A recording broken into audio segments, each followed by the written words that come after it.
Hello dear students, welcome to our YouTube channel medico nursing classes. आप सबका स्वागत है medico nursing classes YouTube channel के platform पे। आज की क्लास में हम ईएसआईसी और एम्स एंड डीएसएसबी से रिलेटेड जो प्रीवियस ईयर जो प्रीवियस ईयर के जो पेपर है उनमें जो आए हुए क्वेश्चन है उनको हम रिवाइज करेंगे। उनको हम देखेंगे कि उनको कैसे वो क्वेश्चंस आए हुए हैं, क्या उन क्वेश्चंस के राइट आंसर्स थे प्रीवियस ईयर्स के अंदर जो क्वेश्चन आए हुए हैं उन क्वेश्चंस के बारे में, कि आज की हमारी क्लास है वो होगी। तो चलिए चलते हैं, आज की क्लास को शुरू करते हैं और चलते हैं अपने पहले क्वेश्चन की तरफ। आज की क्लास का पहला क्वेश्चन है, देखिए स्टूडेंट स्क्रीन के ऊपर, who is rewarded as a founder of modern nursing. कि मॉडर्न नर्सिंग का फाउंडर कौन है, कि किसे मॉडर्न नर्सिंग का फाउंडर बोला जाता है, फाउंडर ऑफ मॉडर्न नर्सिंग। ठीक है, फाउंडर ऑफ मॉडर्न नर्सिंग किसे बोला जाता है। ये मोस्ट इंपॉर्टेंट एमसीक्यू है, बहुत बार ये एमसीक्यू बहुत सारी नर्सिंग ऑफिसर रिक्रूटमेंट एग्जाम्स के अंदर आता है। ठीक है, तो फर्स्ट वन ऑप्शन की बात करें, ऑप्शन देखते हैं, तो ऑप्शन देखते हैं। तो ऑप्शन देखेंगे तो सबसे पहले है वर्जीनिया एंडरसन। सेकंड ऑप्शन है जीन वॉटसन। थर्ड ऑप्शन है फ्लोरेंस नाइटिंगेल। और फोर्थ ऑप्शन है बैट न्यूमैन। ठीक है, ये चार ऑप्शन दे दिए गए और इन चारों में से हमें ये बताना है कि फाउंडर ऑफ मॉडर्न नर्सिंग है वो किसे बोला जाता है। तो सबसे पहले हम पहले ऑप्शन की तरफ चलते हैं। तो फर्स्ट ऑप्शन है वो क्या है, वर्जीनिया एंडरसन है। ये एक अमेरिकन नर्स है, अमेरिकन नर्स है, नर्स रिसर्चर है ये।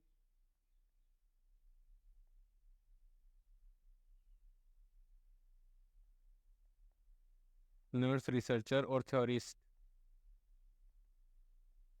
जिन्होंने नर्सिंग से रिलेटेड बहुत सारी थ्योरीज है वो दे रखी हैं। तो इनको फाउंडर ऑफ मॉडर्न नर्सिंग है वो नहीं बोला जाता है। अगर आपको कोई बोलता है कि वर्जीनिया एंडरसन है, वो कौन है, तो वर्जीनिया एंडरसन एक अमेरिकन नर्स है। ठीक है, अमेरिकन नर्स रिसर्चर है और थ्योरिस्ट है, जिन्होंने बहुत सारी नर्सिंग से रिलेटेड थ्योरीज है वो दे रखी है। नेक्स्ट ऑप्शन की बात करें, नेक्स्ट ऑप्शन क्या है अपना, नेक्स्ट ऑप्शन है जीन वॉटसन। जीन वॉटसन की अगर हम बात करें तो ये एक इन्होंने क्या किया था, इन्होंने एक थ्योरी थी ह्यूमन केयरिंग की theory. Give the give the theory of give the theory of human caring. Human caring की मानव की जो केयर है वो किस प्रकार से करनी है, किस प्रकार से की जाती है, जो नर्सिंग बहुत ही इंपॉर्टेंट थ्योरी है। ठीक है, ये थ्योरी इन्होंने दी थी। नेक्स्ट हम बात करते हैं बैट न्यूमन क्या है। बैट न्यूमन भी एक नर्सिंग के अंदर थ्योरी दी है, नर्सिंग की थ्योरी दी है इन्होंने, नर्सिंग की थ्योरी इन्होंने दे रखी है। तो ये तीनों तो थ्योरिस्ट है, तो इनको हम नहीं बोलेंगे कि ये क्या है, ये फाउंडर ऑफ मॉडर्न नर्सिंग नहीं बोला जाता है। एक ऑप्शन बचा है फ्लोरेंस नाइटिंगेल। फ्लोरेंस नाइटिंगेल है वो क्या है, मॉडर्न नर्सिंग की क्या है, फाउंडर है। ठीक है, लेडी विथ लैम्प इन्हीं को बोला जाता है। ठीक है, इन्होंने वार के अंदर, सेकेंड वर्ल्ड वॉर के अंदर इन्होंने जो जो घायल सैनिक थे उनकी सेवा करी थी, उनकी केयर करी थी। उसके बाद से इन्हीं को लेडी विथ लैम्प बोला जाता है, फाउंडर ऑफ मॉडर्न नर्सिंग भी इन्हीं को बोला जाता है। तो यही इस क्वेश्चन का क्या है, राइट आंसर है। चलते हैं अपन अपने नेक्स्ट क्वेश्चन की तरफ। नेक्स्ट क्वेश्चन की तरफ चले स्टूडेंट, देखते हैं कि नेक्स्ट क्वेश्चन क्या है। नेक्स्ट क्वेश्चन क्या कह रहा है, देखो, a group of people organise for a particular purpose is known as. कि एक ग्रुप ऑफ पीपुल है, एक लोगों का झुंड बना हुआ है, ग्रुप बना हुआ है। ठीक है, वो ऑर्गेनाइज, वो बना क्यों है, एक लोगों का ग्रुप बना हुआ है, वो ऑर्गेनाइज हुआ क्यों बना, वो क्यों बना है, वो बना एक पर्टिकुलर पर्पज के लिए, एक पर्टिकुलर पर्पज के लिए। ये है आपका सोशियोलॉजी से ये क्वेश्चन है। तो सोशियोलॉजी को भी हमें क्या नहीं लेना है, हल्के में लेके नहीं पढ़ना है, सोशियोलॉजी को भी हमें साथ में लेकर के चलना है। तो group of people organise for a particular purpose, एक पर्टिकुलर पर्पज के लिए जब लोग ऑर्गेनाइज होते हैं कहीं पे, तो उसे क्या कहा जाता है, क्या उसे इंस्टीट्यूशन कहते हैं, क्या उसे सोसाइटी कहते हैं, क्या उसे कम्युनिटी कहते हैं, और क्या उसे एसोसिएशन कहते हैं, क्या कहा जाता है। ये इस एग्जामिनर ने इस क्वेश्चन में मुझसे पूछा है कि लोगों का ग्रुप है जो पर्टिकुलर पर्पज के लिए ऑर्गेनाइज हुआ है, तो उसे क्या कहेंगे। तो स्टूडेंट्स फर्स्ट वन ऑप्शन हम देखते हैं। ठीक है, फर्स्ट वन ऑप्शन हम देखेंगे तो इंस्टीट्यूशन है। तो इंस्टीट्यूशन के अंदर तो एक ग्रुप है, मान लीजिए इंस्टीट्यूशन एक ग्रुप है, लेकिन उसका ऑर्गेनाइजेशन है, उस इंस्टीट्यूशन के अंदर वेरियस फंक्शंस होते हैं। ठीक है, वेरियस फंक्शंस इंस्टीट्यूशन के अंदर क्या है, वेरियस फंक्शंस होते हैं, वेरियस फंक्शंस होते हैं। तो यहाँ पे मान लीजिए अगर अपन एक इंस्टीट्यूट की बात कर रहे हैं, एक नर्सिंग कॉलेज की बात कर लेते हैं अपन। Nursing college. नर्सिंग कॉलेज की बात करते हैं तो इसके अंदर दो प्रकार के ग्रुप बन जाएंगे, दो प्रकार के ग्रुप बन जाएंगे। एक बनेगा आपका टेक्निकल, टेक्निकल बोल दो या फिर टीचिंग बोल दो। एक ग्रुप बन जाएगा आपका टीचिंग, दूसरा ग्रुप आपका बन जाएगा नॉन टीचिंग। ठीक है, तो अब यहाँ पर सबका फंक्शन एक पर्पज, पर्टिकुलर पर्पज नहीं होगा। जो टीचिंग वाले हैं उनका मेन पर्पज क्या होगा, वो बीए जो नर्सेज को स्टडी करवाएंगे, नर्सेज को क्या करेंगे, ट्रेन करेंगे। और जो नॉन एकेडमिक वाले हैं इनका पर्पज क्या होगा, नॉन एकेडमिक वालों का पर्पज क्या होगा, नॉन एकेडमिक वाले क्या करेंगे, नॉन एकेडमिक फंक्शन। ठीक है, जो नॉन एकेडमिक फंक्शंस होंगे, जैसे कि फीस से रिलेटेड है, कॉलेज की जो क्या बोलते हैं उसको, कॉलेज का एस्टेब्लिशमेंट के लिए, कॉलेज के इंफ्रास्ट्रक्चर्स के लिए, कॉलेज का फर्नीचर देखना है, कॉलेज के क्लासों का अरेंजमेंट देखना है, ये सारा काम नॉन नॉन टीचिंग स्टाफ का होता है। तो यहाँ पर हम ये नहीं कह सकते कि इन सबका एक पर्टिकुलर पर्पज है, पर्टिकुलर नहीं होता, तो इंस्टीट्यूशन इस क्वेश्चन का राइट आंसर नहीं है। नेक्स्ट हम बात करते हैं सोसाइटी। सोसाइटी की बात करूँ स्टूडेंट्स, तो सोसाइटी में आप देखोगे कि सोसाइटी में लोगों का ग्रुप तो होता है, लेकिन सबके बहुत सारे ग्रुप होते हैं और सबके अपने अपने पर्पज होते हैं। ठीक है, लेकिन एक सोसाइटी में जो लोगों का ग्रुप होता है या सोसाइटी के अंदर जो ग्रुप बना हुआ है लोगों का, जरूरी नहीं है कि उसका एक पर्टिकुलर पर्पज हो। तो ये क्वेश्चन भी इसका राइट आंसर नहीं है। कम्युनिटी है तो कम्युनिटी में तो बहुत सारे ग्रुप ऑफ पीपल्स होते हैं जो एक पर्टिकुलर जियोग्राफिकल एरिया के अंदर लोकेटेड होते हैं। ठीक है, तो एक पर्टिकुलर ग्रुप नहीं है, सबका ऑर्गेनाइज नहीं होता, तो ये भी नहीं होगा इसका। ठीक है, लास्ट ऑप्शन बचता है जो कि इस क्वेश्चन का क्या है, राइट आंसर है। राइट आंसर क्या है, एसोसिएशन। एक एसोसिएशन जब बनती है स्टूडेंट्स, जब एक एसोसिएशन बनती है, ठीक है, एसोसिएशन जब बनती है तो उसका क्या होता है, एक पर्टिकुलर फंक्शन होता है, पर्टिकुलर पर्पज होता है। ठीक है, पर्टिकुलर पर्पज होता है, मतलब all members are working for an sorry particular purpose, particular purpose और एक कॉमन गोल, और एक कॉमन गोल होगा। जो कॉमन गोल होता है, कॉमन गोल के लिए वो क्या कर रहे हैं, यहाँ पे काम करेंगे, तो वो क्या कहलाता है, आपका एसोसिएशन कहलाता है स्टूडेंट्स। नेक्स्ट चलते हैं अपने नेक्स्ट क्वेश्चन की तरफ। Next question important question, very most, बहुत बार एग्जाम्स में ये क्वेश्चन पूछा जाता है। ठीक है, एम्स के लिए भी ये इंपॉर्टेंट क्वेश्चन है, एम्स नॉर्सेट के लिए, डीएसएसबी और ईएसआईसी दोनों तीनों एग्जाम्स के लिए ये एक ऐसा क्वेश्चन है जो इंपॉर्टेंट है। देखिए ये क्वेश्चन क्या कह रहा है हमसे, ये क्वेश्चन क्या कह रहा है, the neural tube defect among the new born can be prevented by providing, कि न्यूरल ट्यूब डिफेक्ट होता है, जो न्यूरल ट्यूब डिफेक्ट है वो न्यू बॉर्न के अंदर प्रिवेंट किया जा सकता है। किस, क्या देख करके, क्या प्रोवाइड करें हम एक मदर को या न्यू बॉर्न को, क्या प्रोवाइड करें जिससे जिससे न्यूरल ट्यूब डिफेक्ट है उसको क्या किया जा सके, प्रिवेंट किया जा सके। तो स्टूडेंट्स हम बात करते हैं, सबसे पहले हम देखते हैं कि न्यूरल ट्यूब डिफेक्ट होता क्या है। सबसे पहले हम देखते हैं न्यूरल ट्यूब डिफेक्ट, कि neural tube defects, neural tube defects की अगर स्टूडेंट्स आप बात करते हो तो ये रिलेटेड टू, ये जो न्यूरल ट्यूब डिफेक्ट है वो रिलेटेड टू किससे रिलेटेड होगा, ये सीएनएस हो गया, सीएनएस मान लो, या फिर ब्रेन और स्पाइनल कोड से रिलेटेड हो गई, brain and spinal cord, brain and spinal cord disorder होते हैं, स्पाइनल कोड, ब्रेन और स्पाइनल कोड के क्या है, डिसऑर्डर होते हैं। ब्रेन और स्पाइनल कोड के जो डिसऑर्डर्स होते हैं ना, उन्हीं के अंदर ये देखने को मिलता है। ब्रेन के अंदर स्पाइनल कोड के डिसऑर्डर्स होते हैं, उनके अंदर आपको ये देखने को मिलता है। इनके अंदर ये क्या होता है, ऑर्गेनोजेनेसिस अकर ड्यूरिंग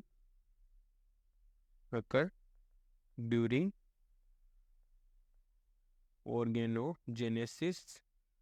ऑर्गेनोजेनेसिस का मतलब है जब बच्चे, जब ओवम है वो फर्टिलाइज होकर के एम्ब्रियो बना, एम्ब्रियो के अंदर जब ऑर्गेनोजेनेसिस की प्रोसेस चल रही है उस समय ये डिसऑर्डर होने के काफ़ी ज़्यादा चांसेस होते हैं। ऑर्गेनोजेनेसिस की जो प्रोसेस होती है जहाँ पर जब बच्चे के अंदर वेरियस सिस्टम्स है, जो ऑर्गन्स उनका डेवलपमेंट होता है, उस टाइम पे ये होता है। ठीक है, तो ये होते हैं न्यूरल ट्यूब डिफेक्ट। अब न्यूरल ट्यूब डिफेक्ट होते हैं वो तीन प्रकार के होते हैं स्टूडेंट्स। ठीक है, क्लासिफिकेशंस की बात करें अगर न्यूरल ट्यूब डिफेक्ट की, तो क्लासिफिकेशन की बात करें तो 3 प्रकार के होते हैं। पहला होता है स्पाइना बायोफिडा, स्पाइना बायोफिडा। एक होता है अननसिफेली,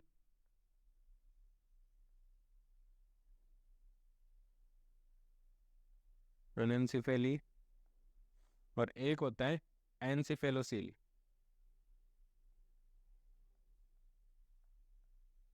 एनसिफेलोसील, ये 3 प्रकार के डिसऑर्डर्स होते हैं। एननसिफेली के अंदर तो क्या होता है, यहाँ पर ब्रेन और स्कल का फॉर्मेशन ही नहीं होता। Brain and skull are not form, not form. इसका मतलब है कि जब बच्चा पैदा होता है तो उसके सर और स्कल है ये आपको देखने को नहीं मिलेगा। मतलब इतना इतना देखो एब्सेंट मिलेगा आपको, पीछे का ये यहाँ तक देखने को मिलेगा, आईज वगैरह देखने को मिल सकती है, लेकिन यहाँ पे ब्रेन है वो फुल्ली डेवलप नहीं, देखने को ही नहीं मिलेगा। ठीक है, बनेगा ही नहीं। एनसेफेलोसील का मतलब क्या होता है? एनसेफेलोसील का मतलब होता है स्टूडेंट्स की जो स्कल होता है, ठीक है, इसमें क्या होता है, नॉर्मली क्या होता है एनसेफेलोसील के अंदर क्या होता है, brain and meningeus are protrude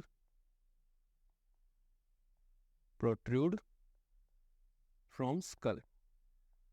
इसमें क्या होता है, इसमें क्या होता है, जो एनसेफेलोसील है, एनसेफेलोसील के अंदर क्या होता है, जो स्कल होता है, ये मान लीजिए स्कल है, इसके अंदर से कोई भी फोंटानेल के थ्रू, किसी भी फोंटानेल के थ्रू क्या होगा, यहाँ पर जो आपकी ब्रेन, आपका जो पर्टिकुलर ब्रेन होगा वो और मेनिंजियस है वो क्या हो जाएंगी, बाहर निकल करके आ जाती हैं, तो उसे बोलते हैं एनसिफेली, एनसिफेलोसील। नेक्स्ट हम बात करते हैं अपने 3 प्रकार के डिसऑर्डर में। नेक्स्ट हम बात करते हैं स्पाइना बायोफिडा। स्पाइना बायोफिडा के अंदर होता है, स्पाइना बायोफिडा के अंदर होता है आपका, स्पाइना बायोफिडा के अंदर आपके डिसऑर्डर्स आते हैं मेनिंजियोसील और मेनिंजियोमायोसिल, मेनिंजियोमायोसिल। ठीक है, ये डिसऑर्डर्स आते हैं। ठीक है, एक टेस्ट का नाम होता है माइलोग्राफी, माइलोग्राफी जी। माइलोग्राफी का मतलब होता है examination of spinal cord. Important है students, examination of spinal cord. Spinal cord का एग्जामिनेशन क्या कहलाता है, माइलोग्राफी। तो ये है अपना न्यूरल ट्यूब डिफेक्ट के बारे में। अब हम बात करते हैं ऑप्शंस क्या क्या दिए गए कि न्यूरल ट्यूब डिफेक्ट उसको कैसे प्रिवेंट किया जा सकता है। तो फर्स्ट वन ऑप्शन क्या क्या है, नेक्स्ट हम इसके देखते हैं ऑप्शंस कौन कौन से। तो फर्स्ट वन इसका ऑप्शन है vitamin K to the mother in first trimester, की मदर को विटामिन के एडमिनिस्टर करें फर्स्ट ट्राइमेस्टर के अंदर, तो हम क्या न्यूरल ट्यूब डिफेक्ट को प्रिवेंट कर सकते हैं। सेकेंड ऑप्शन है iron to the mother in third and first trimester. ठीक है, थर्ड ट्राइमेस्टर के अंदर मदर को आयरन है, फोलिक एसिड दे। नेक्स्ट वन है आयरन दे folic acid to the mother in first trimester, की मदर को फोलिक एसिड एडमिनिस्टर करे फर्स्ट ट्राइमेस्टर के अंदर। फोर्थ ऑप्शन है iron and folic acid throughout the pregnancy, की कंप्लीट प्रेगनेंसी के दौरान, तो जब तक 9 मंथ 7 डेज की जो प्रेगनेंसी होती है उसके दौरान कंप्लीटली हम मदर को आयरन और फॉलिक एसिड एडमिनिस्टर करते हैं। इन चारों ऑप्शंस को अगर हम डेरिवेटिव तरीके से देखें तो फर्स्ट वन हम बात करते हैं फर्स्ट ऑप्शन की।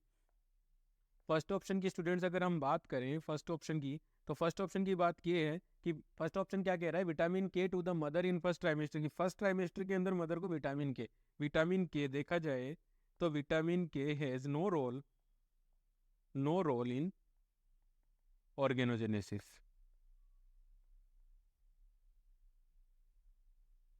ऑर्गेनोजेनेसिस के अंदर विटामिन के का कोई रोल नहीं होता है। Vitamin K has no role in organogenesis, की ऑर्गेनोजेनेसिस के अंदर विटामिन के का कोई रोल नहीं होता है, तो इसको देने का तो कोई लॉजिक ही नहीं है।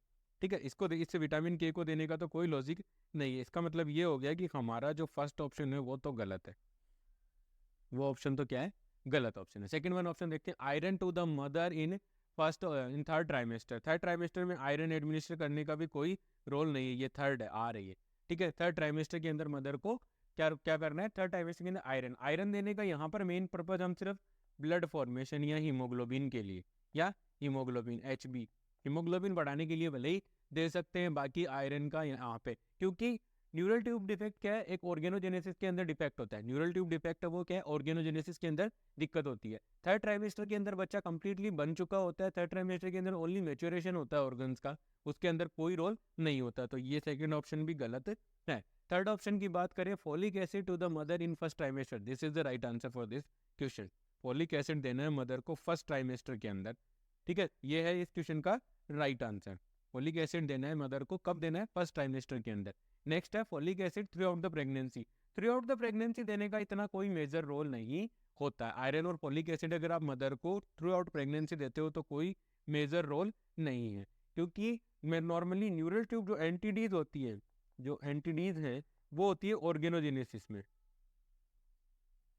ऑर्गेनोजेनेसिस डिफेक्ट है, ऑर्गेनोजेनेसिस के डिफेक्ट। ये ऑर्गन जब बन रहे होते हैं उस टाइम पे ये डिफेक्ट क्रिएट होते हैं बच्चे के अंदर, तब हमें ये क्या करना होता है, देना होता है, ठीक है, उस टाइम पे हमें ये देना होता है। तो फर्स्ट ट्राइमेस्टर के अंदर, फर्स्ट ट्राइमेस्टर के अंदर क्या होता है, नॉर्मली आपका क्या बनता है, ऑर्गेनोजेनेसिस की फेज होती है, ऑर्गेनोजेनेसिस उस समय हमें क्या देना होता है, मदर को फॉलिक एसिड है वो देना होता है। नॉर्मली फॉलिक एसिड है वो देना कब होता है, नॉर्मली मदर को जब बच्चा प्लान कर रहे होते हैं, जब जो कपल है वो जब बच्चा प्लान कर रहे होते हैं तब हमें क्या करना होता है, फॉलिक एसिड देना होता है, तब वो हमें फॉलिक एसिड देना होता है। और फॉलिक एसिड कितना देना होता है स्टूडेंट, फॉलिक एसिड देना होता है हमें 400 माइक्रोग्राम।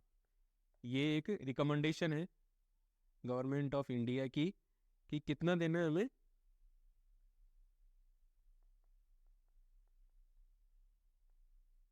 फॉलिक एसिड कब देना है, फर्स्ट ट्राइमेस्टर में, फर्स्ट ट्राइमेस्टर के अंदर देना है फॉलिक एसिड। कितना देना है, 400 माइक्रोग्राम, 400 माइक्रोग्राम देना है। याद रखिएगा, फॉलिक एसिड देना है फर्स्ट ट्राइमेस्टर के अंदर, कितना देना है, 400 माइक्रोग्राम। टू प्रिवेंट क्या प्रिवेंट करेंगे, to prevent NTD, neural tube defects. Neural tube defect को प्रिवेंट करने के लिए फर्स्ट एक प्रेग्नेंट लेडी को फर्स्ट ट्राइमेस्टर के अंदर 400 माइक्रोग्राम हमें क्या करना है, फॉलिक एसिड एडमिनिस्टर करना है। तो ये है इस क्वेश्चन का राइट आंसर कि फॉलिक एसिड देना है हमें। चलते अपने नेक्स्ट क्वेश्चन की तरफ। नेक्स्ट क्वेश्चन है, which of the following statement is not true, कि नीचे दिए गए स्टेटमेंट में से कौन सा स्टेटमेंट है वो सही नहीं है, वो हमें सेलेक्ट करना है जो सही नहीं है। नॉट ट्रू, यहाँ पर स्टूडेंट्स बहुत बार मिस्टेक कर देते हैं कि नॉट ट्रू को भूल जाते हैं, कौन सा सही है वो लगा देते हैं, ठीक है। नॉट ट्रू, हमें यहाँ पर हाईलाइट करने वाली चीज यही है कि नॉट ट्रू, जो गलत है उसी को हमें फाइंड आउट करना है। तो सबसे पहले हम देखते हैं स्टूडेंट्स, ठीक है, सबसे पहले हम देखते हैं कि स्टेटमेंट पहला स्टेटमेंट है कि family is a biological unit. बिल्कुल, फैमिली के अंदर एक ही बायोलॉजिकल यूनिट प्रेजेंट होगी। एक ही बायोलॉजिकल यूनिट का मतलब है ऐसा नहीं है कि बहुत सारे लोगों से जो संतानें पैदा हुई है वो होती हैं एक पर्टिकुलर, जैसे मान लीजिए ग्रैंडफादर के बाद आपकी जो फादर्स होते हैं, फादर होते हैं, वो होते हैं फादर, अंकल, चाचा, जो कुछ भी अपने, वो सारे रहते हैं। उसके बाद जनरेशन आती है, नेक्स्ट जनरेशन, तो वो एक ही जनरेशन के लोग होते हैं, मतलब एक पर्टिकुलर बायोलॉजिकल यूनिट होती है वहाँ पे। ऐसा नहीं है कि पड़ोस वाले भी उसी फैमिली में रह रहे हैं, ऐसा कुछ नहीं होता। तो ये स्टेटमेंट तो क्या है, सही है, ठीक है, ये सही है, ठीक है। नेक्स्ट वन है कि family is a group of person who are related to each other by the religion. यहाँ देखो रिलीजन, यहाँ पर देखो ये सेकंड स्टेटमेंट है, ये थोड़ा सा गड़बड़ लग रहा है। ये गड़बड़ इसलिए लग रहा है कि क्या है कि फैमिली के अंदर जो पर्सन होते हैं आपस में एक दूसरे से रिलेटेड होते हैं, each other, related to each other by religion, जबकि नहीं, रिलीजन के वो रिलीजन से नहीं, वो ब्लड से रिलेटेड या ब्लड से रिलेटेड होते हैं एक दूसरे के साथ। तो ये स्टेटमेंट क्या है, रॉन्ग स्टेटमेंट है। यही इस क्वेश्चन का क्या है, राइट आंसर। यही इस क्वेश्चन का क्या है, राइट आंसर है कि फैमिली के अंदर जो लोग होते हैं वो रिलीजन से नहीं, ब्लड से जुड़े हुए रहते हैं एक दूसरे के साथ, ठीक है। कहते हैं ना कि खून का रिश्ता है, वो वाली बात है। नेक्स्ट वन है, family is a group defined by social relationship. बिल्कुल, फैमिली है वो सोशल रिलेशनशिप से डिफाइन किया जाता है, बिल्कुल, ठीक है। Family is A system of relationship between the parents and children. बिल्कुल, ये भी बात बिल्कुल सही है। तो 3 स्टेटमेंट इस क्वेश्चन के अंदर हमें सही मिले और एक स्टेटमेंट गलत था, और जो गलत स्टेटमेंट है वही इस क्वेश्चन का राइट आंसर है। गलत स्टेटमेंट क्या था कि जो फैमिली होती है उसके अंदर जो पर्सन्स होते हैं, जो लोग होते हैं, वो आपस में एक दूसरे के साथ धर्म के साथ जुड़े हुए थे। ऐसा नहीं है, वो खून के साथ जुड़े हुए थे, उनका सबका एक ब्लड रिलेशन होता है। ठीक है, नॉट रिलीजन, ब्लड रिलेशन होता है उनका, ब्लड रिलेशन। इनका क्या होता है, आपस में एक ब्लड रिलेशन होता है। ठीक है, समझ गए? अगर कोई डाउट है प्लीज मुझे कमेंट सेक्शन में बताइए, मैं डेफिनेटली उसका आंसर करूंगा। नेक्स्ट क्वेश्चन की तरफ चलते हैं। नेक्स्ट क्वेश्चन है the sign of severe dehydration among, spelling mistake है, अमंग इन्फेंट्स, कि इन्फेंट्स के अंदर जो डिहाइड्रेशन का साइन है वो क्या होगा। सबसे पहले ऑप्शन देखते हैं। ठीक है, हमसे यही पूछा गया है कि डिहाइड्रेशन, डिहाइड्रेशन का मतलब हो गया deficiency, lack of water, lack of water और fluid in body, fluid in body. Body के अंदर अगर इन्फेंट की बॉडी है या किसी भी ह्यूमन बीइंग की जो बॉडी है उसके अंदर अगर पानी की कमी हो जाती है, फ्लूइड की कमी हो जाती है, तो उसे क्या कहा जाता है, उसे डिहाइड्रेशन कहा जाता है। यहाँ पर बात हो रही है इन्फेंट्स की। इन्फेंट्स कौन से होते हैं, जो 28 दिन से लेकर के 1 साल तक के होते हैं। जो जिन बच्चों की एज 28 डेज से लेकर के 1 साल तक की होती है उसे बोला जाता है इन्फेंट्स बोला जाता है। ये भी बहुत ज़्यादा इंपॉर्टेंट पॉइंट है, ध्यान रखिएगा कि आपसे पूछ ले कि इन्फेंट कौन होते हैं, न्यूबॉर्न क्या होता है। सॉरी। ठीक है, तो फर्स्ट वन ऑप्शन है drowsiness, depressed fontanelle and decrease skin turgor. Drowsiness, depressed fontanelle and decrease skin turgor, क्या ये डिहाइड्रेशन का साइन है? Second option excessive crying and excessive thirst, excessive crying and excessive thirst, क्या ये dehydration का sign है? Third one है drowsiness, bulging fontanelle and depressed skin turgor. Drowsiness, bulging fontanelle and depressed skin turgor, क्या ये dehydration का sign है? Anxiety and increase skin turgor, या क्या ये स्किन टर्गर अगर इंक्रीज हो रही है तो क्या ये डिहाइड्रेशन का साइन है? स्टूडेंट्स, मैं आपको बताना चाहूंगा कि in case of dehydration, dehydration के केस के अंदर नॉर्मली क्या होता है, dehydration, in case of dehydration, dehydration के केस के अंदर नॉर्मली क्या देखने को मिलेगा आपको स्टूडेंट्स? नॉर्मली डिहाइड्रेशन के केस के अंदर आपको देखने को मिलेगा deficiency of fluid, deficiency of fluid in body. इसकी वजह से क्या होगा, फ्लूइड कम हो जाएगी, उसकी वजह से क्या हो जाएगा, decrease vascular volume, decrease vascular volume, vascular volume वो कम हो जाता है, ब्लड है वो कम होने लग जाता है, ब्लड के अंदर जो पानी है उसकी कमी होने लग जाती है। अब पानी की कमी हो रही है तो वहां पे क्या होगा, देखो बिल्कुल ड्राउजीनेस कंप्लीट रहेगी, ड्राउजीनेस रहेगी।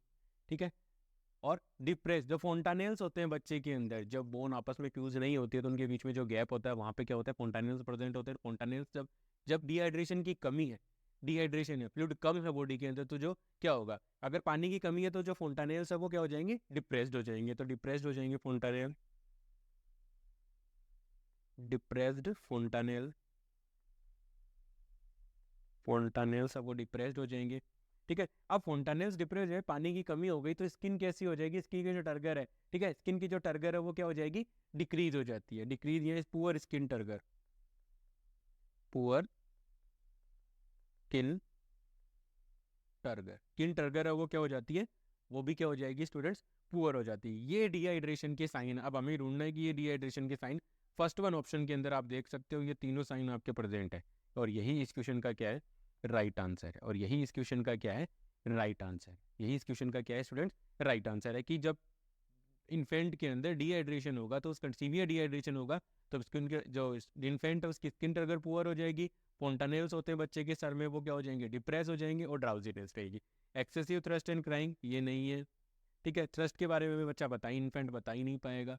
ड्राउजीनेस, बल्जिंग फोंटानेल तो ओवर हाइड्रेशन मान लो, या फ्लूइड वॉल्यूम इंक्रीज हो जाता है तब आता है डिक्रीज स्किन टर्गर है, लेकिन इसमें ये बल्जिंग फोंटानेल ये गलत तो कर दिया। एंजाइटी और स्किन टर्गर इंक्रीज बिल्कुल भी नहीं है। ठीक है, तो ये इस क्वेश्चन का राइट आंसर है। नेक्स्ट चलते हैं अपने नेक्स्ट क्वेश्चन की तरफ।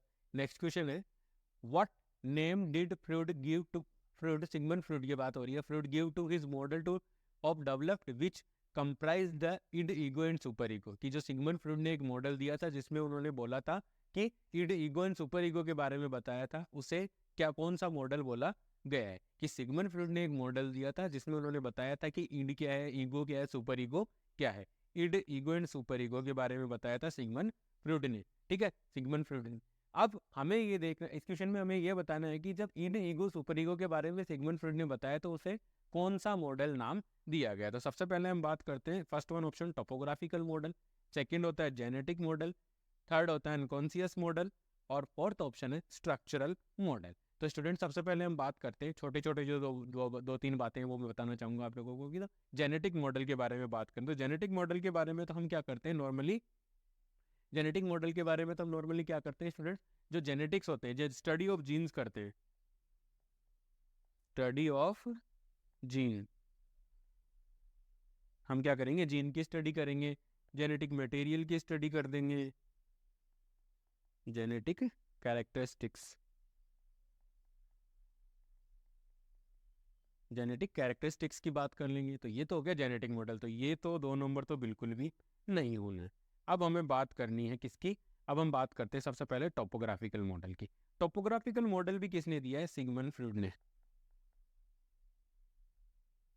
टोपोग्राफिकल मॉडल भी सिगमंड फ्रॉइड ने दिया गया है, ठीक है, और इसे बोलते हैं आइसबर्ग थ्योरी ऑफ माइंड या iceberg theory of Sigmund Freud. Iceberg, iceberg theory होती है ये। आइसबर्ग थ्योरी के अंदर उन्होंने क्या बताया था? उन्होंने बताया था कि इंसान के माइंड के, ह्यूमन बॉडी का जो माइंड है उसके 3 लेवल होते हैं, ठीक है। उन्होंने बताया था ह्यूमन बीइंग का जो माइंड होता है उसके 3 लेवल होते हैं। माइंड के 3 लेवल कौन कौन से बताए थे उन्होंने? माइंड के 3 लेवल उन्होंने बताए थे students, consciousness, consciousness, semi conscious,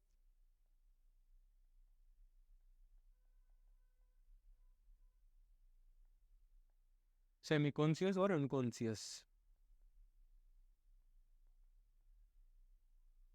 ठीक है, ये इन्होंने 3 लेवल बता दिए, ठीक है। तो अब कॉन्शियसनेस की बात करें तो कॉन्शियसनेस के अंदर क्या होता है? कॉन्शियसनेस के अंदर होता है आपके जो थॉट्स होते हैं, थॉट्स हैं और परसेप्शन,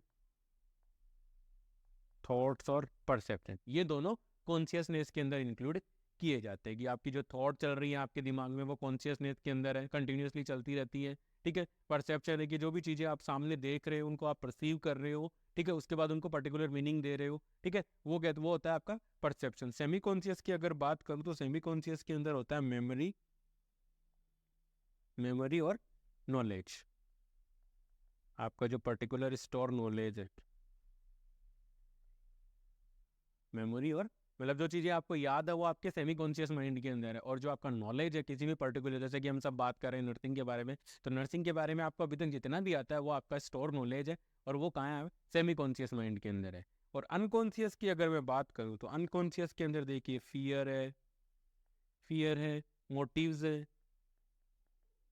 फियर है, मोटिव्स है, सेल्फ नीड, ये सारी चीज़ें आपको कहाँ मिलेंगी?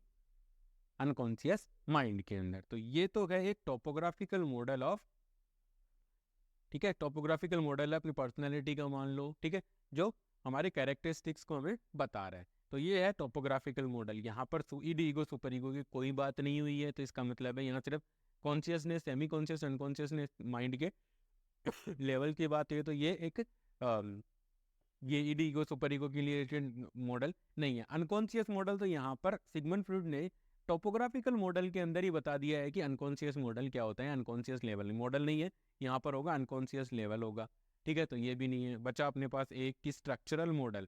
Structural model is the right answer for this question. कि सिगमंड फ्रॉइड ने स्ट्रक्चरल मॉडल जब एक्सप्लेन किया था, जब बताया था, तो उसमें उन्होंने बताया था कि इड क्या होती है, ईगो क्या होती है और सुपर ईगो क्या होती है, उसके बारे में उन्होंने किस मॉडल के अंदर एक्सप्लेन किया है? स्ट्रक्चरल मॉडल के अंदर एक्सप्लेन किया है। तो जो ये इस क्वेश्चन का क्या है? Right answer.